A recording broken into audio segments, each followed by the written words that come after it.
All right, this is day 7 of me picking an album from this playlist and working out to it and giving it a review. This is a series called Muscle Music, and let's see what we get. Chuck Berry, The Great 28. All right. Deep down in Louisiana, close to New Orleans, we're back up in the...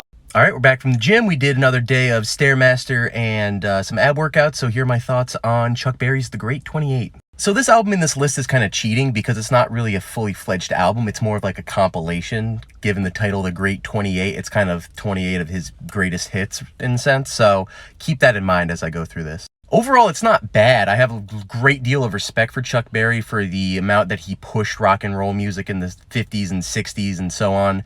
And he's a great guitarist, and he paved the way for a lot of other artists in the field to do the same thing. But with that in mind, I feel like a lot of the material on this album is extremely repetitive. Like, once he found his formula, he stuck with it pretty hard. And it's a pretty decent formula, but for 28 tracks and for an hour and 9 minutes, it's a little much. And if you don't believe me, go listen to the track Little Queenie off of this album and tell me it doesn't sound exactly like either Run Rudolph Run or Johnny B. Goode.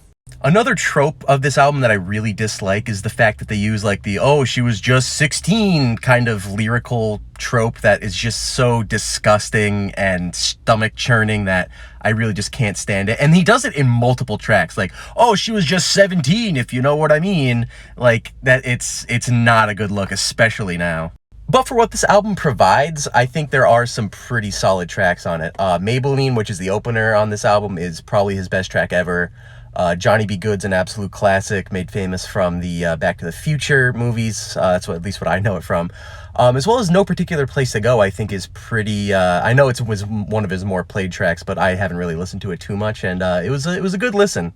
In terms of working out to it, I probably wouldn't be doing that again. It's a very old school album, and it doesn't really get the blood flowing, especially for like a cardio day like I was doing.